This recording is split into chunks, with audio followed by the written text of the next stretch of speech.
What is up, guys? Arts and Crafts here again with some high-rated GOAT format Yu-Gi-Oh! Action here on the Dueling Book ranked ladder. Today we've got Nash Mash versus Technolize, who has been featured on this channel before.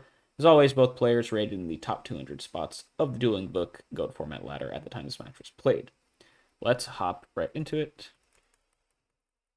Looks like Nash Mash won the RPS and is going to choose to go first. Gonna open up with a normal summon Kaiku the Ghost Destroyer, so very aggressive start to this one. Set a back row pass, hopefully it's something to protect it. Otherwise, this Kaiku can be kind of exposed. Technolize, last time they were featured on the channel was running the classic Chaos Turbo strategy. So we'll see if they're playing something similar again today. If so, Kaiku, pretty good card in the matchup. Technolize is going to open up by firing off a Thunder Dragon, so pretty likely that they're still rocking that Chaos Turbo deck. And Thunder Dragon into pot to go up a bunch of cards right off the bat. Just set a monster, set a couple back row pass. We'll see if this Kaiku is allowed to stick around and start applying pressure. We're going to get standby phase or draw phase Dust Shoot, so we'll see what Nash Mash is rocking with. Looks like they are on the Warrior strategy here and playing a pretty spicy list with Marauding Captain, which you don't always see. Now, personally, I am not a huge fan of Marauding Captain in Warrior lists because it kind of conflicts with a lot of what the deck wants to do, right?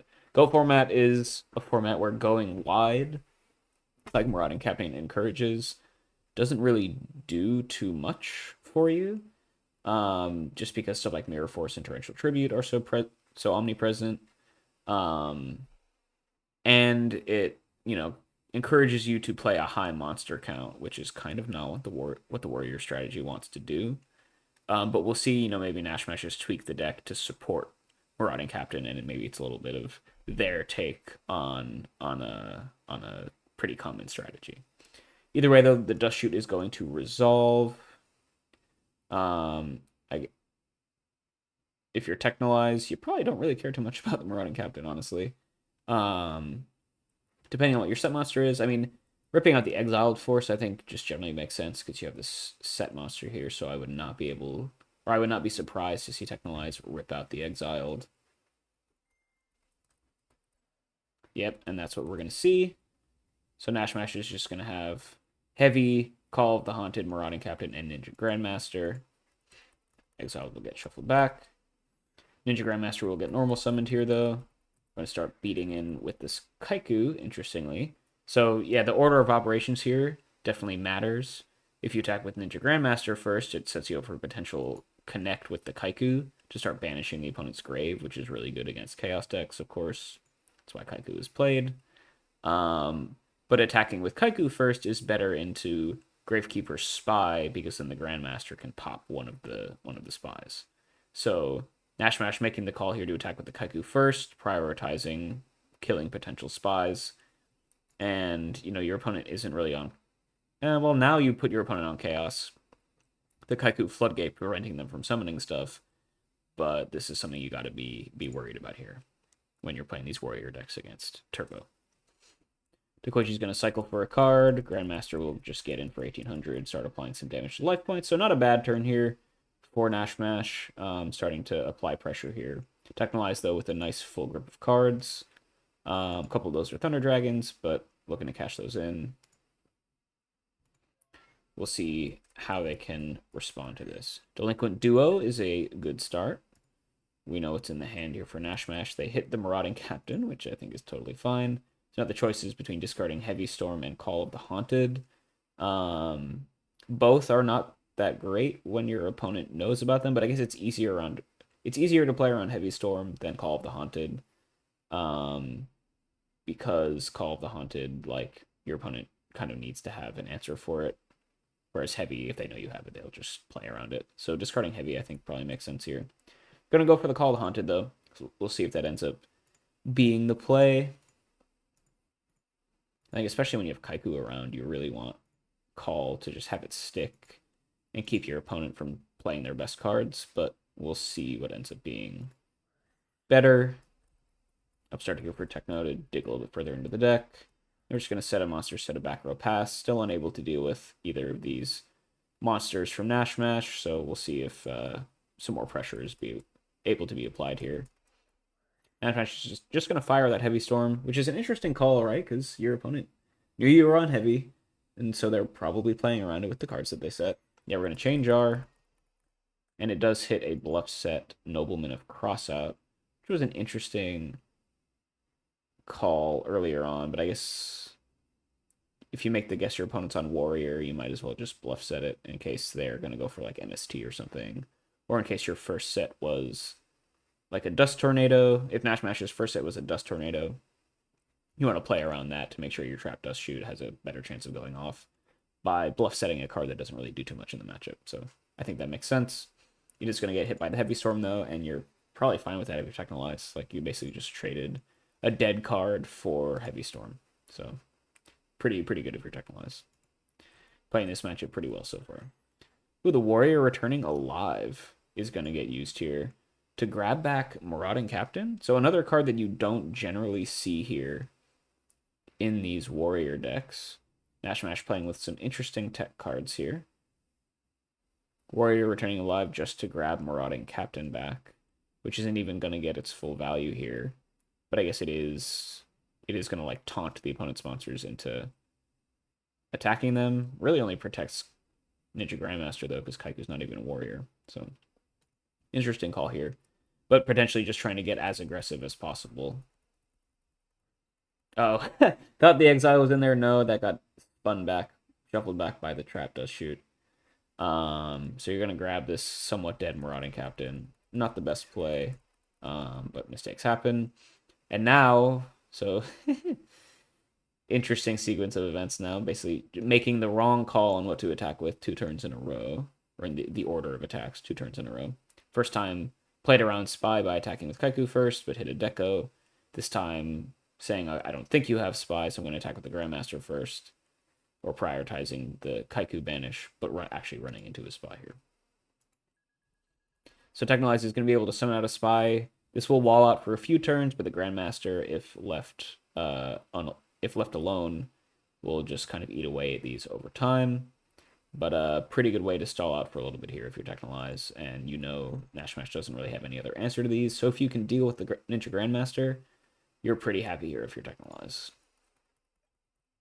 I'm going to go for Tsukuyomi, which is a good way to deal with all of this stuff. Going to go deal with that Ninja Grandmaster right away, preventing these Spies from getting dealt with. And then you always have Tsukuyomi to deal with the Kaiku again next turn as well. So Nash Mash not in a great position here. Back really up against the wall. Early pressure was dealt with pretty effectively. Made some unfortunate misplays, but not out of it yet. Technolize hasn't been able to turn the corner and start getting aggressive here first.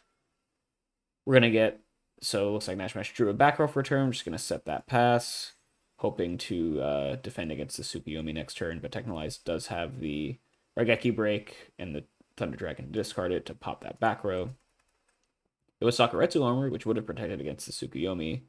Keeping the Kaiku on board is important just to prevent your opponent from playing these Chaos monsters, but Tsukuyomi is going to come down and deal with this Kaiku next turn, most likely. Oh, their Technolize is just going to go set a monster saying, hey, I can kill this Kaiku whenever I want. Would rather start advancing the game plan. You know, if you have something like Magician of Faith, and you know your opponent doesn't have any answers in hand yet, I can definitely see setting it here instead of prioritizing killing the Kaiku. Because if you can just resolve Faith and grab Pot again, this game that was already looking really bad for Nash Mash is just going to be game over.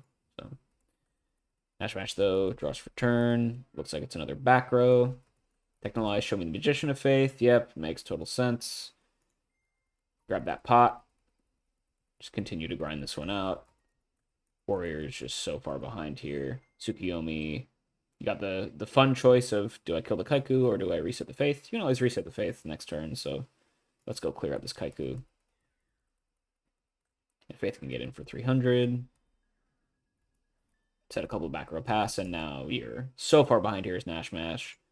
You're not really playing the best cards in a standard Warrior deck. It's going to be a tough one here to come back. And Phase Dust Tornado on one of those back row hits. The second Raigeki break. And, you know, I guess with the Marauding Captain, you kind of want to break up the potential Souk loop. so I can understand, you go Dust Tornado, try to clear out some back row, try to beat over this Faith so that they don't just continue to Pot of Greed every turn. But you're still quite far behind here regardless. Yes, we're going to get normal summon Marauding Captain, dies to Tsukuyomi, but you just got to beat over this Faith, which is totally fair. Technolize will let that happen. Then we're going to get main deck Swords of Revealing Light in Warrior is quite interesting. Not a strategy you generally see employed. Seems like there is like a very tuned against aggro warrior list if you're running Marauding Captain and Swords of Revealing Light, even like the Warrior Returning Alive. So potentially trying to cook some spice here that just doesn't do that well into top dog, format top dog Chaos Turbo here, but maybe they got something in the sideboard to help out a little bit more. Technolize though, gonna set a monster, set a back row pass. Doesn't have Sook just yet to deal with the Marauding Captain because, swords are here. Notably, the spies can just trade with the captain as well if you want to do that. But totally fine just waiting out these swords here. Nash Mash gets another back row. Gonna go attack that set with the captain. It's Takoichi, so that'll just cycle for a card. Nothing crazy. No harm, no foul. Technolize, second turn of swords here. Set a monster pass. You're fine with that if you're Nash Mash. Well, we got normal summon Blade Knight here, which is powered up to the full 2,000 attack points. Going to play around Mirror Force by turning Marauding Captain to defense. I don't mind that. It's not like either of these guys are going to be beating over spies anytime soon anyway. The Blade Knight will attack the set monster, which was Sangan. So we Technolize, a lot of options to grab here. Could just grab like Sinister Serpent. Oh, grabs another Magician of Faith, just to add some insult to injury here. And see, this is another reason why I don't like Marauding Captain in Warrior decks, right? Because Blade Knight is kind of one of the main build-around cards in the deck. And what are the two things Blade Knight wants, right? It wants to have low monster count so that you can both not have another monster on the field with it a lot, so that it can get the effect to negate foot monsters.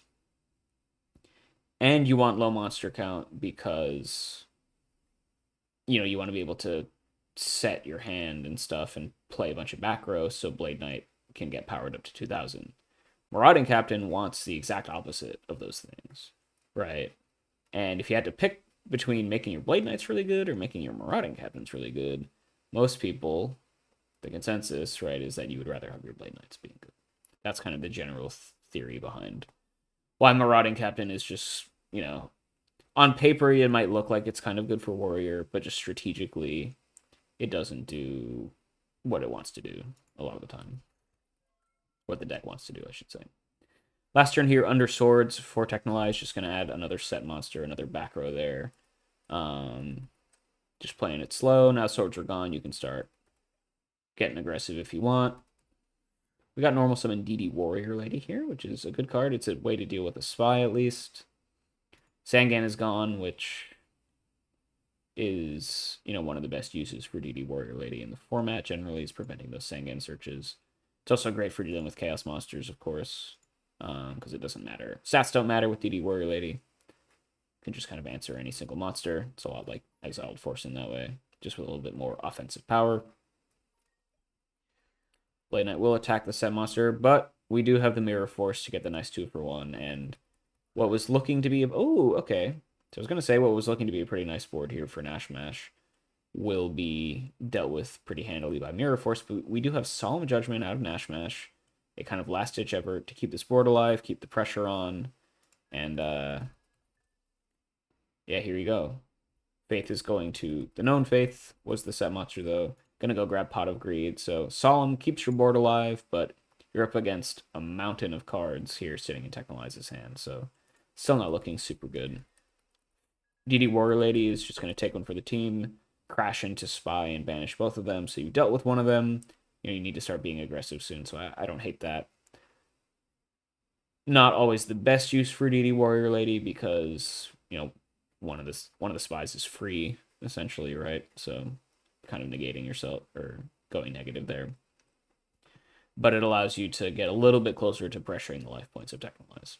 Spy, really good card. Who'd have thunk? See that Pot of Greed used again. Tribe Infecting Virus. Another card that makes Marauding Captain not so good, right? Discard Night Assailant. Sheesh, we just got everything. Grab the Faith back. Give me another Pot of Greed. Yes, please. Get in for 16. Oh, summon Sork. Yeah, do we just have game here? Yeah. Totally fine.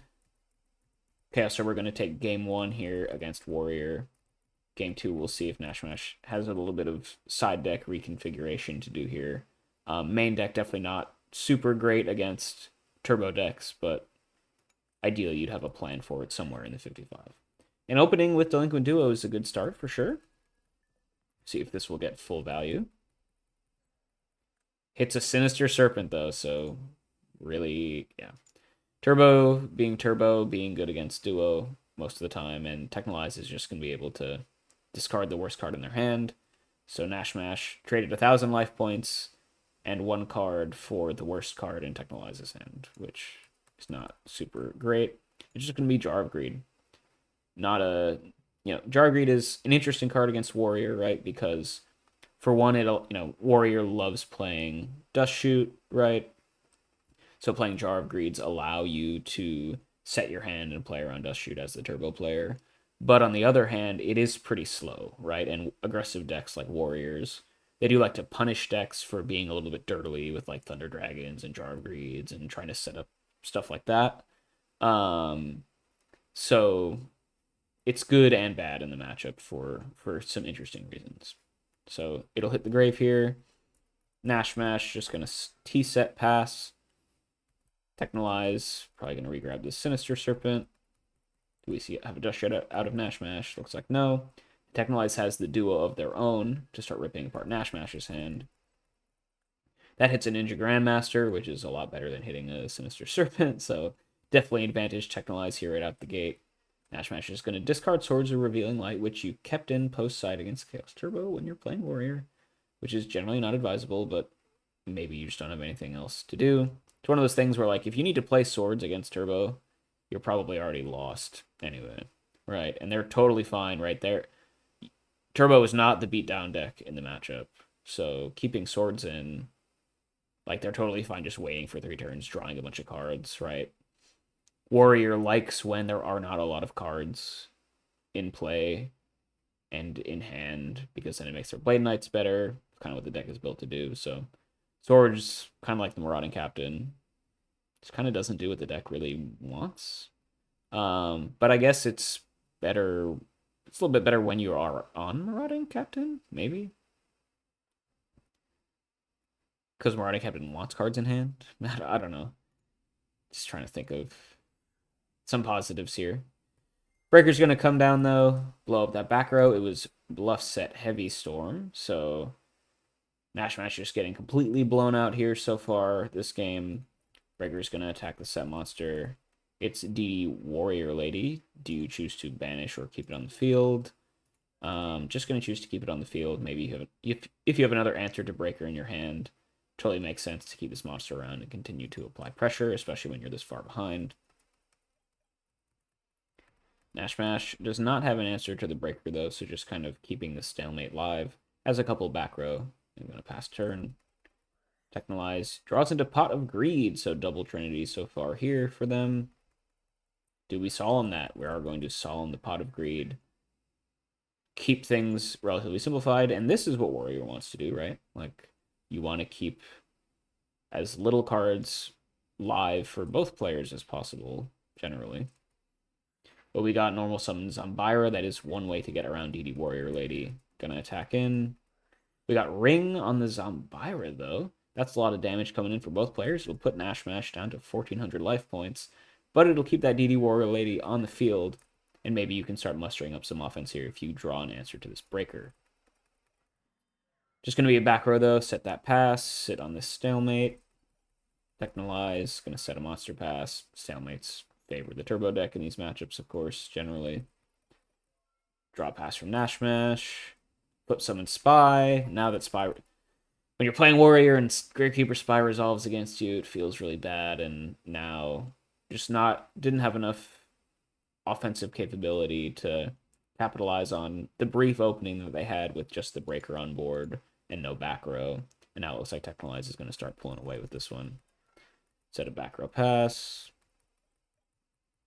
Nash Mash set a monster pass. Yeah, not what you want to be doing as Warrior in the matchup. Breaker's going to go attack that set monster. It is Sangan. See what they were able to grab with that one. It is Mystic Swordsman level 2. Sangan's kind of one of those cards that can go either way in a Warrior deck. Some people like it, some people don't. I guess if you are playing Marauding Captain, that is one more target for Sangan, so it makes sense to play it in this list. But Sangan, you're just going to grab Mystic Swordsman, which doesn't do a whole lot right now. And maybe you just don't have that many Sangan targets in your deck, perhaps. DD Warrior Lady is one of the better Sangan targets for Warrior, and that's already on the field, so a little bit of awkwardness here, just with the ordering of the draws. It's unfortunate. Nash Mash, though, going to draw for turn. Set a back row pass. No reason to play that Mystic Swordsman just yet.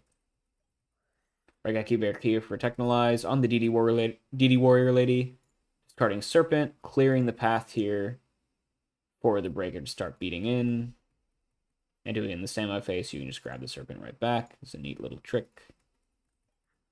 And then we're going to send one Spy to attack position, just in case they're, we know Nash Mash is running Sakuretsu armor, so this is a way to continue to get some damage in. Mirror Force would go crazy, of course. Could be probably the only route for Nash Mash to get back into this game. But no, don't have anything. And that'll just be a pretty quick 2-0 here. Chaos Turbo versus Warrior. I appreciate Nash Mash bringing a little bit of spice here. Some unconventional cards like Marauding Captain and the Swords of Revealing Light. But just the oppressive consistency of Chaos Turbo. Able to grind them down 2 games in a row. And that is a dub for Technolize. Hope you guys enjoyed this one. I'll catch you all next time.